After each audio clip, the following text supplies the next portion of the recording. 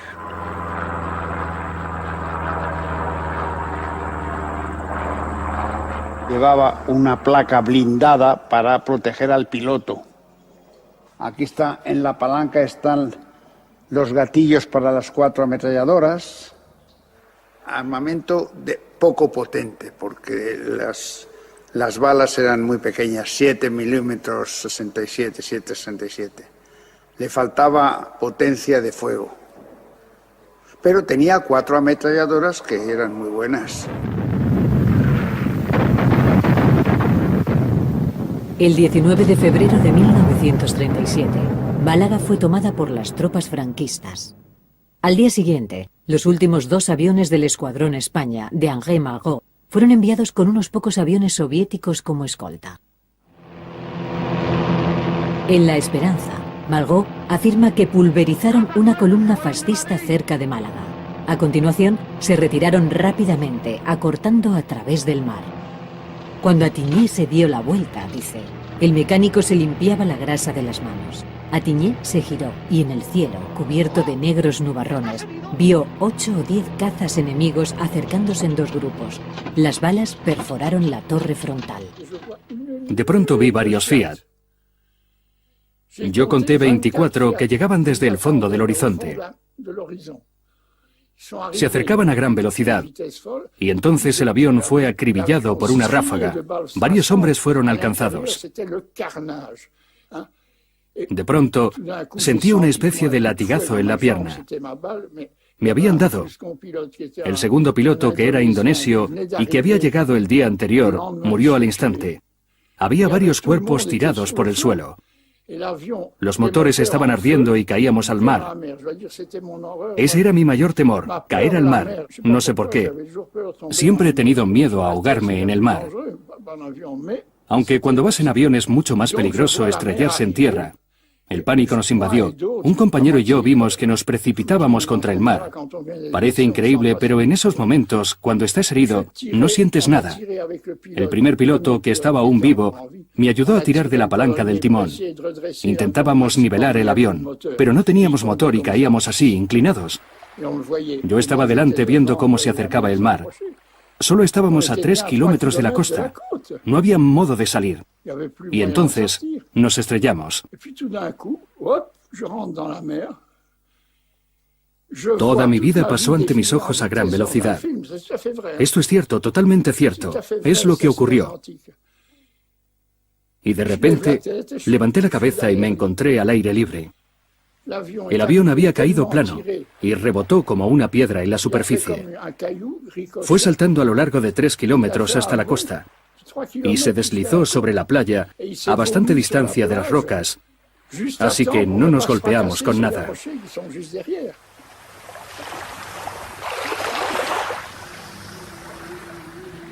Al principio, la Unión Soviética proporcionó aviones y pilotos que llegaban a España a través del mar.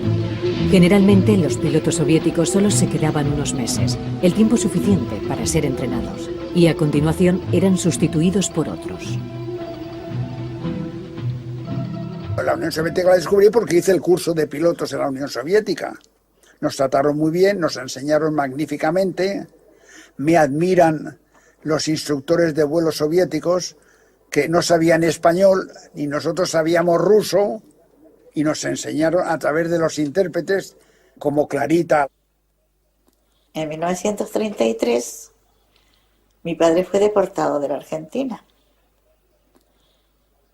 y entre varios países que recorrió, España y Francia, por su estado de salud fue enviado a la Unión Soviética a curarse. Y fue así como en el año 34 mi madre y yo fuimos a Moscú para estar con él. Me dijeron que si quería ayudar al pueblo español, Y yo, que tenía 16 años, dije que sí, que ahora mismo iría. Entonces al día siguiente ya estaba de viaje en tren y no sabía dónde iba. Y resulta que donde iba era al Cáucaso, a la Escuela de Aviación. Kirovad es una ciudad que está en la República de Azerbaiyán y que fue elegida por el clima y por sus condiciones, digamos, de ubicación geográfica para preparar a pilotos españoles durante la Guerra Civil en España. Oficialmente era secreta.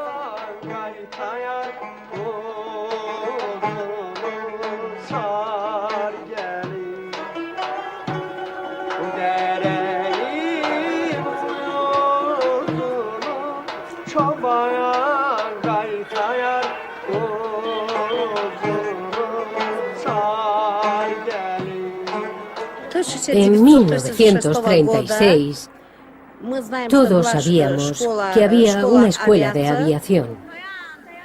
Estoy muy orgullosa de que en la escuela haya un museo español.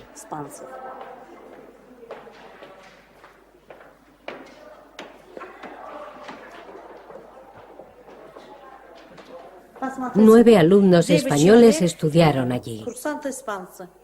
Petrov, Bakayev, Signorín Georgi, todos eran seudónimos, no eran más que nombres prestados. Todos llegaron aquí de forma ilegal y por eso necesitaban documentación falsa. Rubén Ibarruri, uno de los héroes de la Unión Soviética, era hijo de Dolores Ibarruri, secretaria general del Partido Comunista Español. Schak Ernst Genrikhovich, general de división de la aviación, comandante del escuadrón de bombarderos SB, héroe de la Unión Soviética, 3 órdenes de Lenin y orden de la Estrella Roja. Me alegró mucho saber que el nombre de aquella persona que combatió contra el mal con tanta ferocidad no había sido olvidado. Este hombre es recordado como un héroe de la Unión Soviética, pero eso no es lo más importante. Lo que más me llama la atención es que era suizo, de Basilea, y en ese momento vivía en Ganja. Luchó contra el fascismo y fue profesor de español y ruso. Su actitud me parece muy respetable.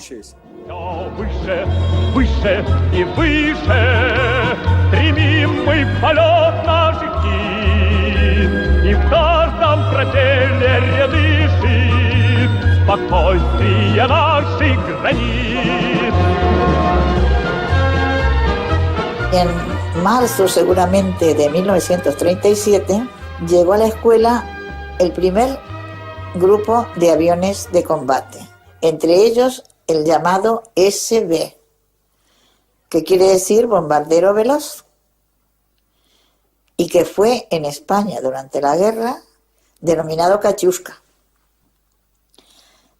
Conducía ese avión Ernst Schatz. Él era el que iba a ser instructor de los instructores rusos que trabajaban en la escuela, porque ellos tampoco conocían ese tipo de aviones. De modo que en la escuela de aviación de Kirovad, Schatz estuvo aproximadamente una semana o quizá 10 días instruyendo a los que luego serían profesores de los alumnos españoles que teníamos en la escuela. Era un hombre joven, alto, guapo, rubio y de ojos celestes. Eso es lo que yo recuerdo de Schatz de aquella época.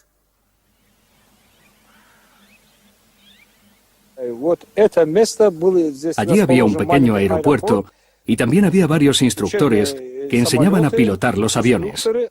Desde ahí era desde donde despegaban. En ese aeropuerto murieron los primeros 4 españoles durante unas maniobras de combate.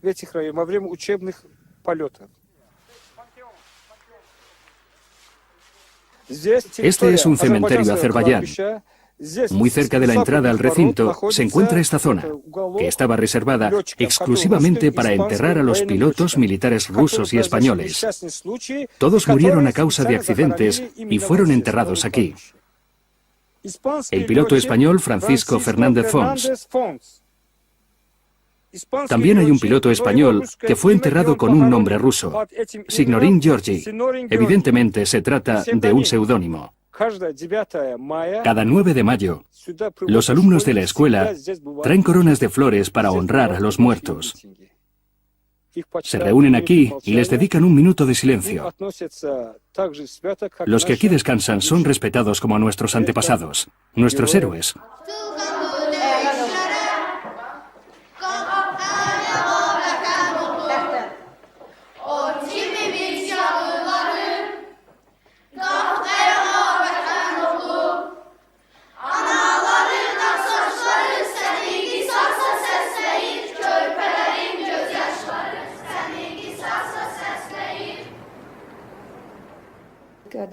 Cuando nos fuimos de España para volver a la Unión Soviética, mi padre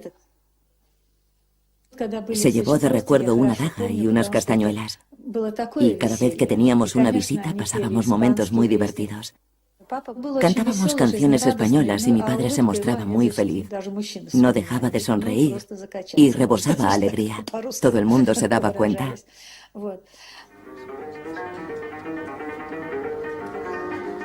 Mientras unos 600 pilotos españoles eran entrenados en la Unión Soviética, otros cientos, como el catalán Francisco Viñals y sus compañeros, recibían entrenamiento en España. Esta foto se tomó en el campo que estábamos entonces, porque estábamos juntos y como aquí, a Sabadell se formaba una escuadrilla, la cuarta de chatos, que la mandaba un conocido mío, pero que era el capitán Duarte. Entonces estuve allí 10 días o 15, no me acuerdo, que yo estaba a la mar de bien porque iba a mi casa cada noche. Y de repente un día se presentó allí un chato haciendo unas maniobras terribles, que era Serov, el ruso este. Y yo me quedé con los rusos. Allí había la primera escuadrilla que la mandaba Serov. Bueno, yo estaba allí y al cabo de media hora o así que estaba allí, pasó el motorista para avisar que nos pusiéramos en cuidado para marchar para el frente. Pues estuve allí con los rusos unos, no me acuerdo, 15 días, que tuve ocasión de volar con Osipenko, porque Osipenko era el segundo. Y yo, claro, vivía con los rusos, yo solo, y veía cómo comían, que a mí me... Porque en lugar de pan comían huevos duros. O sea que y había 2 o 3 que en lugar de vino, coñac. O sea que los aprendí a estar con ellos. Buena gente, pero primitiva. Lo que más nos gusta es el vino tinto de España. El vino rojo. El avión que me llevó a España aterrizó en un aeropuerto cerca de Madrid, en Alcalá de Henares. Nuestra aviación no estaba allí todavía, no habían llegado, pero el escuadrón de André Malraux ya estaba en la zona y me presentaron a algunos de sus miembros. Estábamos en Alcalá el 7 de noviembre. Nos enteramos de que había más pilotos rusos a los que no conocíamos. Íbamos a celebrar el aniversario de la Revolución Rusa con ellos. Nosotros éramos comunistas. Malraux no estaba allí, y yo era el comisario político de la escuadrilla. Habíamos tenido una comida bastante frugal en el comedor, y además habían invitado a los pilotos soviéticos. No sé cómo lo organizaron todo. Aquellos pilotos eran militares, no civiles, y admirábamos mucho su valor. Se sentaron a comer con nosotros, aunque la verdad es que no había demasiada comida. Pero cuando llegamos a los postres, propusimos un brindis. Lo recuerdo como si fuera ayer. Y yo, en calidad de representante de la escuadrilla, dije: camaradas, hagamos un brindis por la persona en la que todos estamos pensando. Lo dije en español, porque también los rusos nos entendían. Pero enseguida me di cuenta de que no sabían a qué me refería. Me preguntaron: ¿qué quieres decir?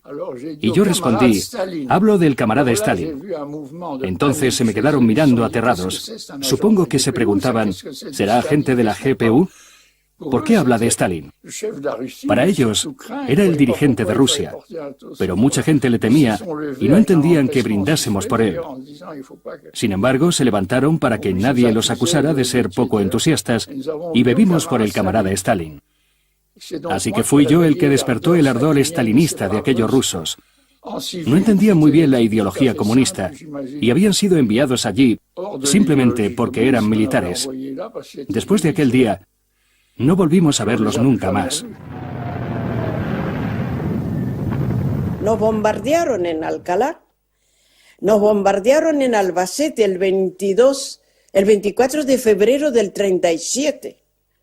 Bombardearon Albacete porque Albacete era donde se formaban las brigadas internacionales. Ahí había la estación y bombardearon la ciudad. Iban sobre nosotros estábamos a unos kilómetros y veíamos los aviones, los Junkers y luego las explosiones. Aquello era terrible, algo tremendo. El bombardeo es el ruido y cómo silban las bombas. Yo nunca me lo voy a olvidar.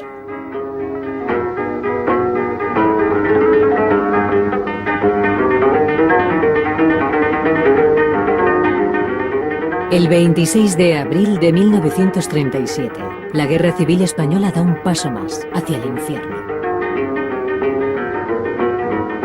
En Guernica es día de mercado. 4 escuadrillas alemanas de la Legión Cóndor, protegidas por aviones caza italianos, bombardean la ciudad para probar su nuevo armamento. Por primera vez en la historia, una ciudad es destruida por la aviación.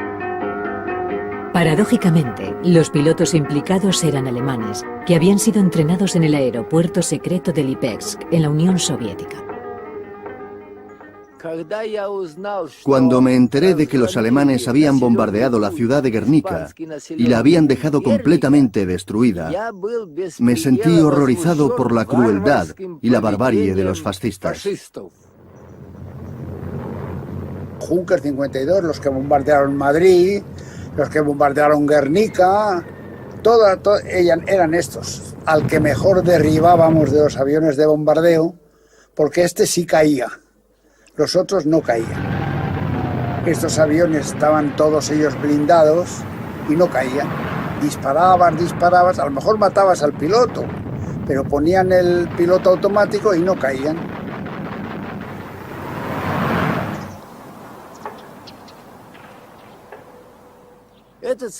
Este avión es el SB, un bombardero muy rápido. En España fue conocido como Katiuska.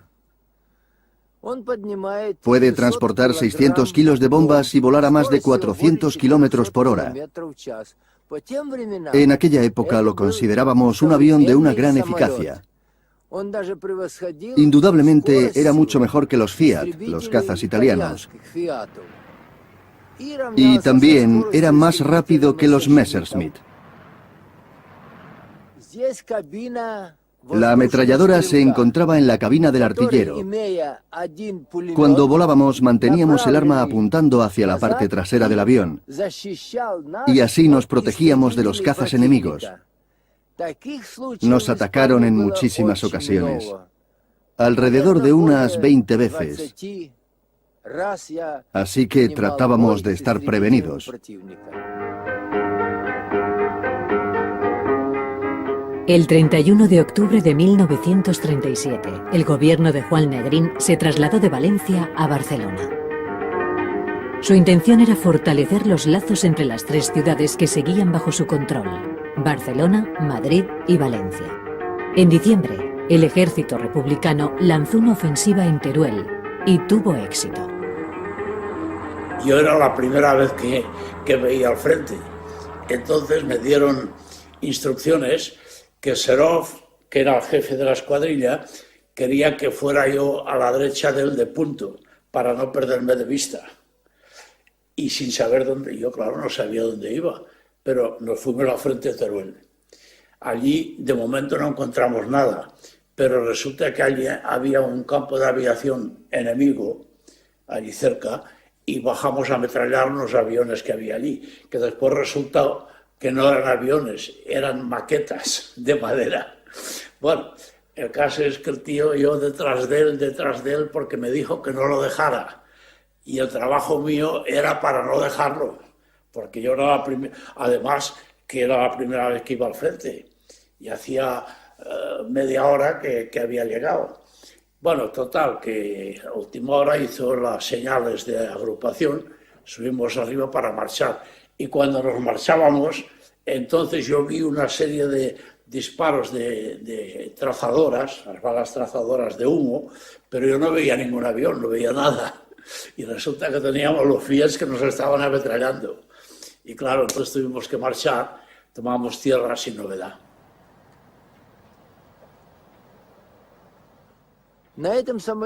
Yo realicé 96 misiones pilotando este avión. 36 de ellas fueron simplemente vuelos de reconocimiento sobre territorio enemigo y las otras 60 se llevaron a cabo para bombardear posiciones enemigas cerca de Madrid, Zaragoza y Teruel.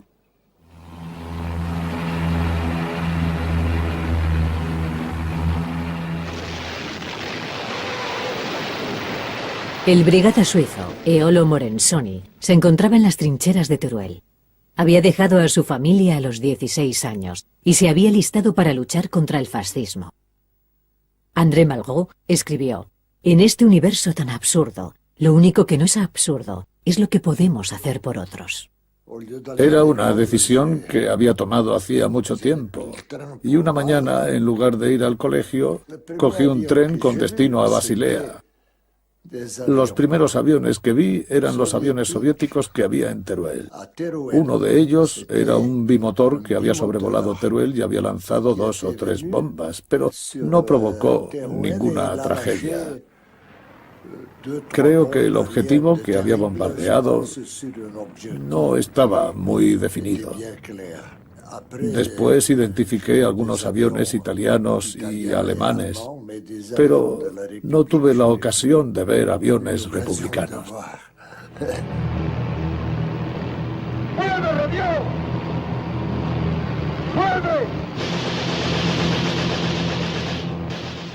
No podíamos ver al enemigo, pero no nos resultaba difícil matarles porque para nosotros eran como moscas, como hormigas en la carretera. No los veíamos, no podíamos ver la expresión de sus ojos. Volábamos muy alto y los muertos eran personas anónimas. Eso te infunde valor. No te afecta matar hormigas. La primera vez que volé, nos ordenaron bombardear un aeródromo enemigo. Todas las bombas cayeron sobre la estructura, destruyendo la salida. También impactaron en varios aviones, que quedaron completamente destrozados. Ese fue nuestro primer vuelo.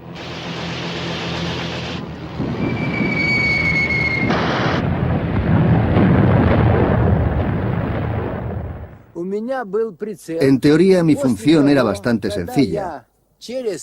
Cuando localizaba el blanco a través del objetivo, solo tenía que presionar un botón para lanzar las bombas.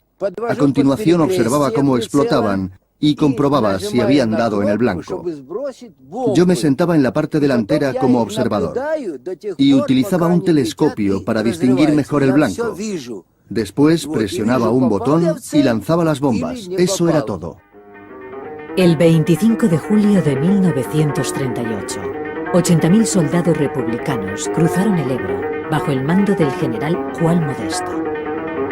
Avanzaban apoyados por 100 cazas soviéticos y cruzaron el río por 3 puntos muy distanciados, a lo largo de una frontera de 65 kilómetros. Llevaban todo tipo de barcos, grandes y pequeños. Así dio comienzo una de las batallas más importantes de la historia. Llegamos al frente. El río Ebro, cuando fuimos al frente, estaba a nuestra izquierda. Yo pensé, si dejo el río Ebro a la derecha, volveré a casa. ¿Qué pasa? No. Crucé el río, quedó a la derecha, pero seguí en la misma dirección.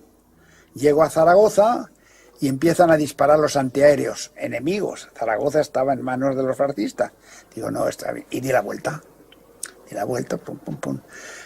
Había la teoría de que no podías tomar tierra fuera del aeródromo con el Mosca, que si no podías te tirases en paracaídas.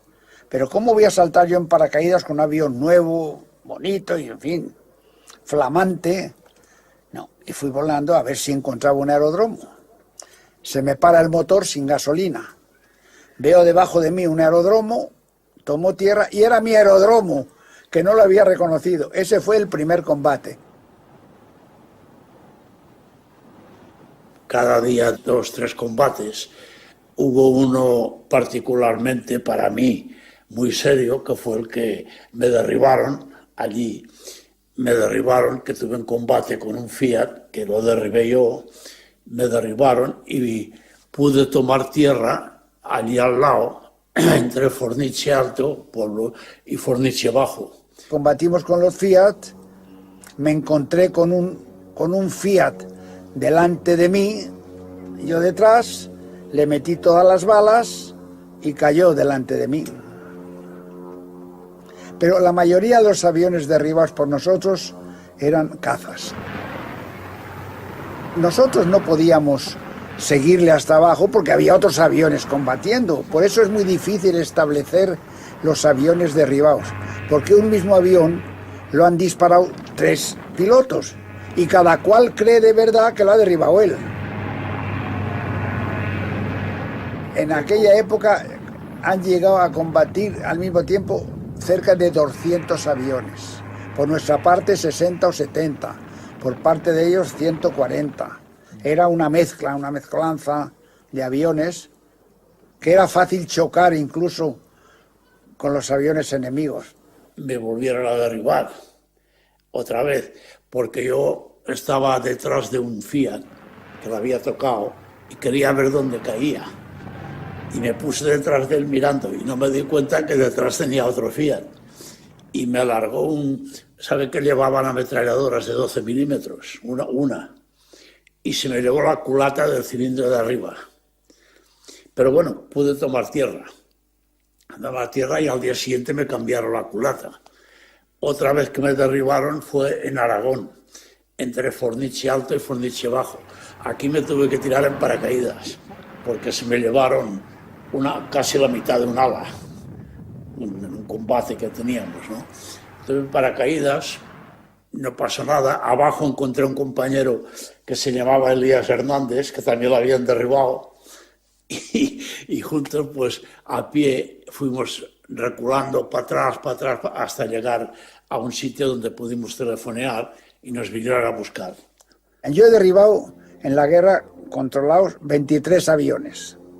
De los 23, me parece que 8 son bombardeos, los demás cazas. Ebro. Y este es el monumento que usted hizo. Percy Ludwig pudo ser uno de los personajes de la novela de Malgó, Los Conquistadores. Es tierra. Muchas gracias. De nada. A usted le enviaron. Para usted. Muchos judíos emigrantes fuimos a Inglaterra a comienzos de siglo. Intentábamos escapar de la opresión zarista y afortunadamente en Inglaterra encontramos un nuevo hogar y pudimos comenzar de nuevo. Sin embargo, mi padre se negó a alistarse en el ejército británico y a luchar por ese país. Para él, aquella era una decisión irrevocable, a pesar de las consecuencias. Y, de hecho, fue deportado por ese motivo. Tuvo que regresar a Rusia en 1917, en la Primera Guerra Mundial.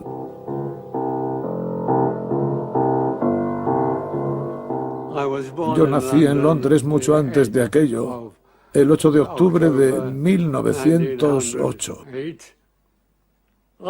Tuve que marcharme a Rusia con mi familia en 1921. Ese mismo año, en cuanto llegamos, mis padres decidieron instalarse en Moscú y nunca más volvimos a trasladarnos de ciudad. Desde entonces vivimos en Moscú.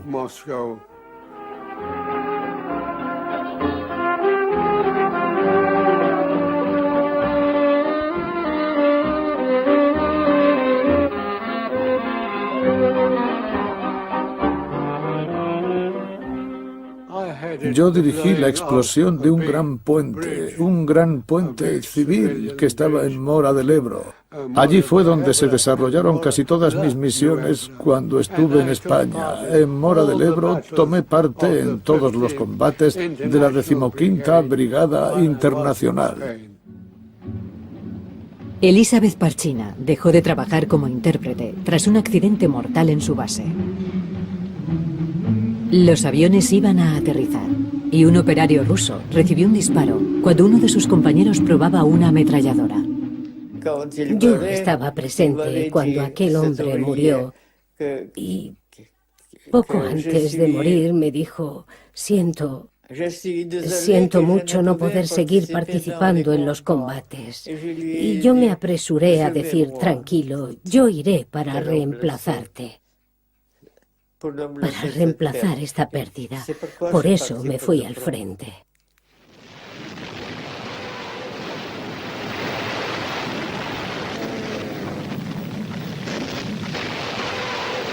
La batalla de Teruel comenzó bien para el ejército republicano, pero el 22 de febrero los nacionales tomaron la ciudad. Fue un momento decisivo en la guerra civil. Al amanecer, ¿qué llegó? Aviones, aviones y aviones, y algunos tanques.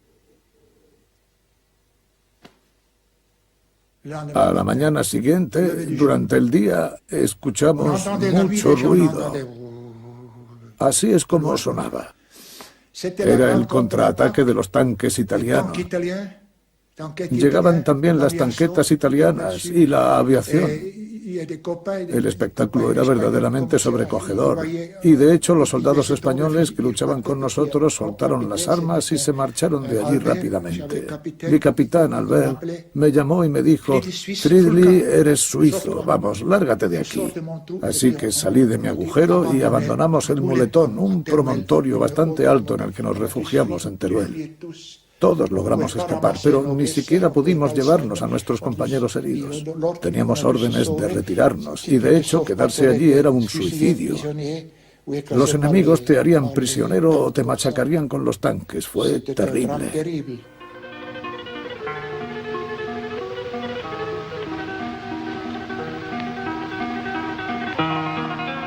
La guerra española les permitió comprobar su capacidad contra otras fuerzas beligerantes.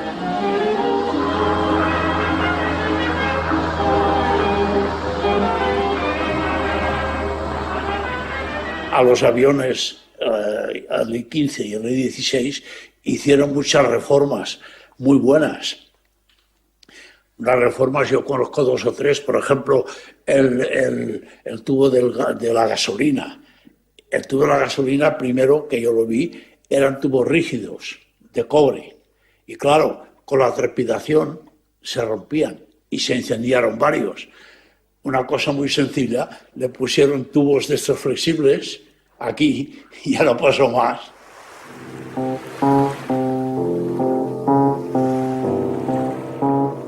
Franco pagó a Hitler y a Mussolini para que le ayudasen.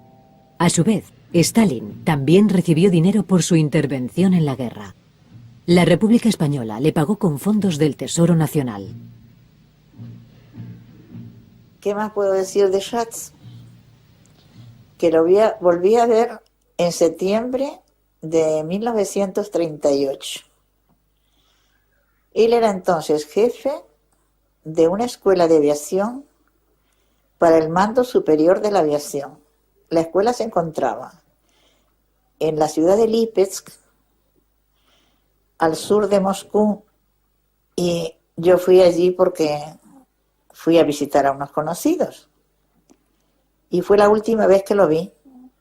Él ya era un gran personaje entonces porque tenía una graduación dentro de la aviación muy elevada.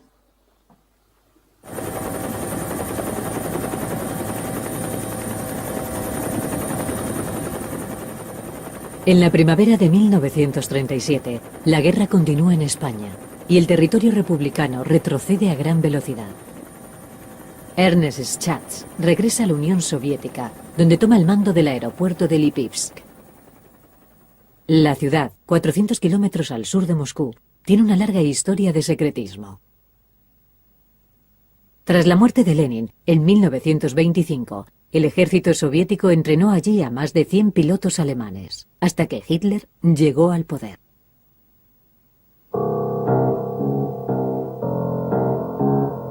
Paradójicamente, los pilotos soviéticos se enfrentarían después, en España, con los pilotos nazis que ellos mismos habían entrenado.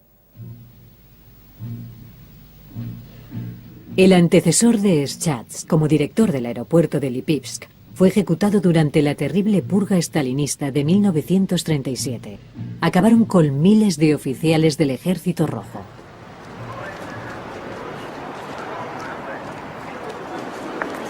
Los oficiales soviéticos enviados a España, como el general Bersin, el embajador Roosevelt o el cónsul Antonov Ovsenko, son repatriados a Moscú y fusilados. Ernest Schatz, nombrado director de la escuela de Lipivsk en 1937, se encuentra en una posición inestable.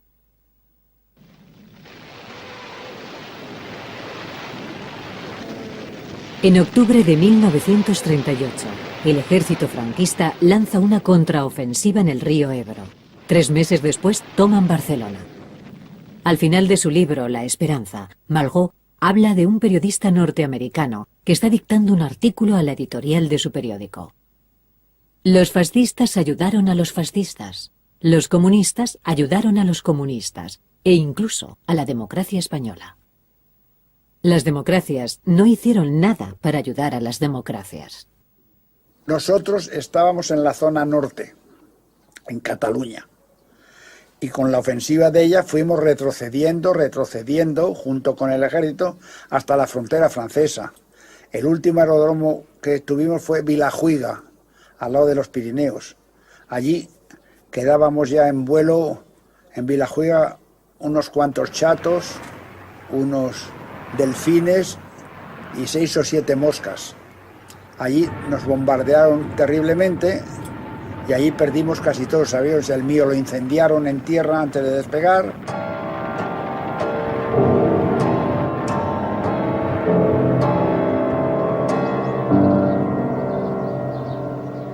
Casi 300 ciudadanos soviéticos murieron en España. Un monumento en su honor se alza en Madrid, en el cementerio de Cuatro Vientos. Tras la derrota de los republicanos, los pilotos soviéticos lograron regresar a Moscú. La mayoría de los pilotos españoles se marcharon a Francia, pero muchos otros fueron arrestados por los franquistas. A mí pidieron, no me condenaron, me pidieron la pena de muerte, porque seguramente era por el combate ese de Teruel, que era una figura de ellos, el que cayó, pero me la pidieron. Y cuando me la vinieron a confirmar, me confirmaron 25 años y un día. Bueno, estuve allí pues casi 2 años y medio en la cárcel. Los pilotos que huyeron a Francia fueron detenidos y encerrados en campos de concentración. Retrocedimos andando a Francia. En Francia nos metieron en los campos de concentración franceses.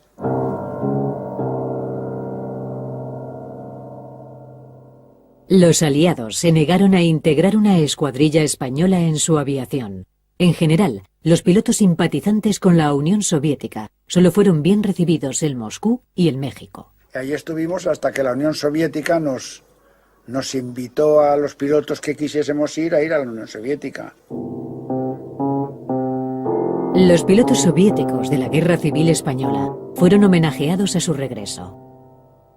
Yakov Smutkiewicz y Ernest Schatz recibieron la mayor distinción de su país, la Orden de Lenin. Mi padre regresó a Moscú, donde le recibieron como auténticos héroes. Cuando mi padre volvió a Rusia, fue muy bien recibido por sus compatriotas. Lo nombraron ayudante del director de la Fuerza Aérea de la Unión Soviética. Se celebró una ceremonia en la Plaza Roja. Stalin estaba sentado en una especie de tarima y a nosotros nos colocaron al lado del mausoleo. Las fotos de Stalin siempre me habían hecho verlo como un hombre imponente con ese bigote. Y allí estaba, pequeño y delgado. Creo que era más bajo que yo y tenía la cara llena de pequeñas cicatrices como picaduras. Era muy feo. Me volví hacia mi madre y le pregunté, «Mamá, ¿ese es Stalin?» No podía creerlo.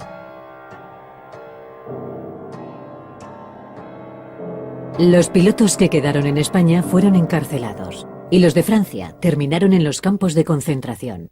Poco después, en agosto de 1939, un suceso estremeció al mundo. Stalin firmó un pacto con Hitler.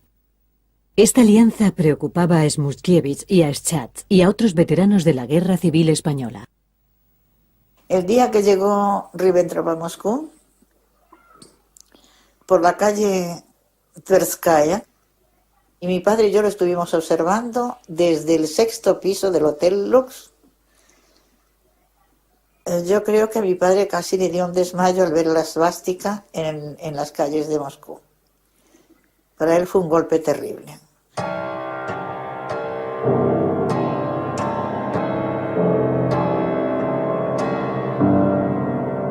En Basilea, a finales de mayo de 1941, los compañeros de Ernest Schatz quedaron perplejos al ver su foto con el mariscal Timochenko. Apareció en la portada de una revista nazi. Era una mala señal. El 21 de junio de 1941, los acontecimientos dan un nuevo giro. Las tropas nazis invaden la Unión Soviética. La aviación soviética es derribada por la Luftwaffe. ¿Cómo es posible que ocurra este desastre? ¿Dónde estaban los mandos de la Fuerza Aérea Soviética? Y en particular, Yakov Smutkiewicz y Ernest Schatz. Mi padre fue detenido el 20 de mayo del 41. Esta es una foto de él en la Lubyanka. Fue trasladado de Orlov a Moscú y esta foto se le hicieron justo antes de torturarlo. Esta es mi madre, que también fue detenida en Moscú y conducida a la Lubyanka. ¿De qué le podían acusar a Schacht?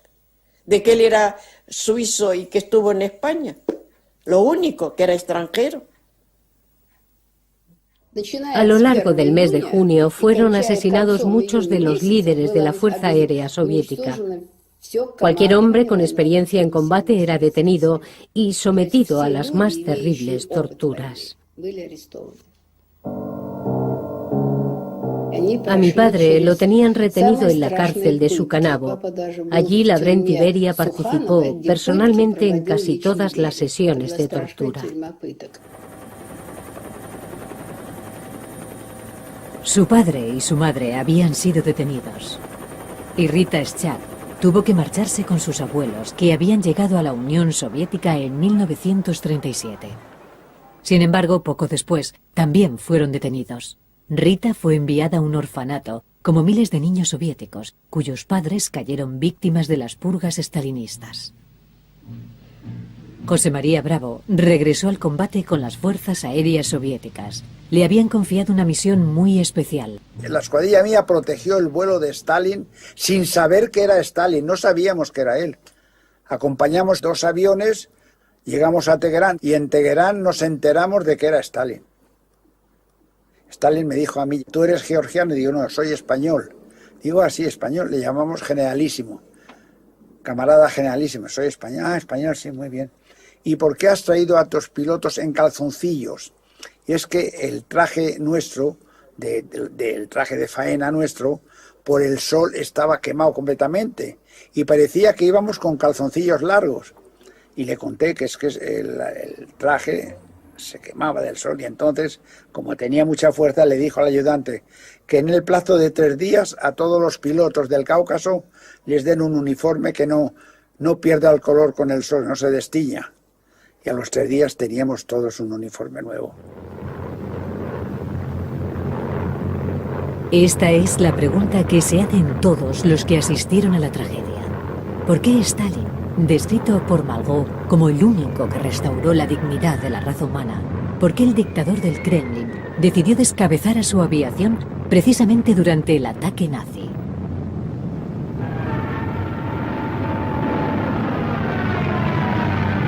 Fue quizás una provocación alemana, alimentada por Beria, como sugiere el general Lapsky. ¿Acaso Stalin los veía infectados por el virus de los republicanos españoles? O quizás no era capaz de confiar en ellos. Cualquier hipótesis puede servir.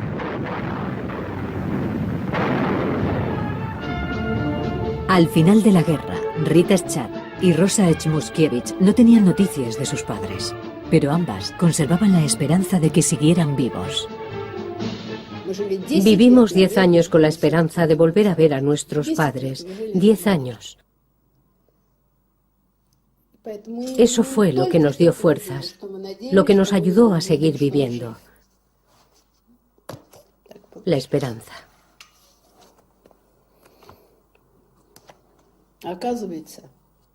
Mi padre fue fusilado en octubre de 1941 y a nosotros nos detuvieron más o menos un año después, en febrero de 1943. Vinieron por nosotros como si fuésemos la familia de un traidor, pero él nunca fue acusado oficialmente, nunca le juzgaron, no se celebró ningún juicio.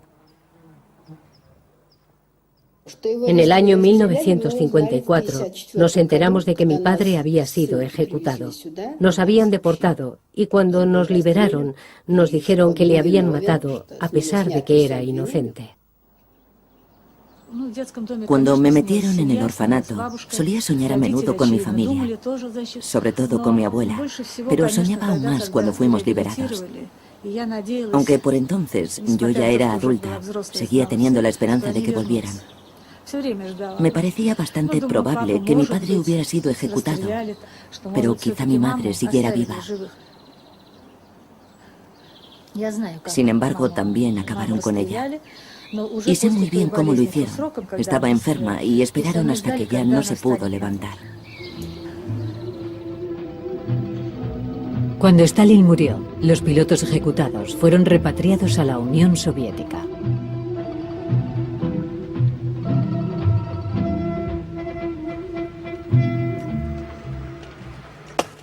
Desde hace algunos años, los descendientes de estas personas se han movilizado.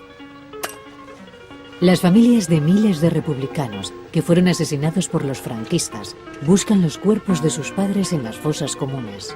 Esperan poder darles un entierro digno.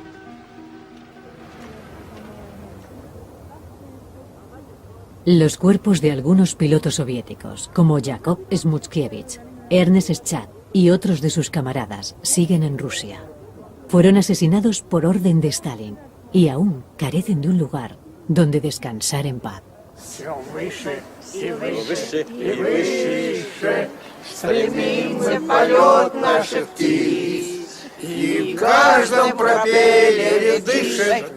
Спокойствие наших границ.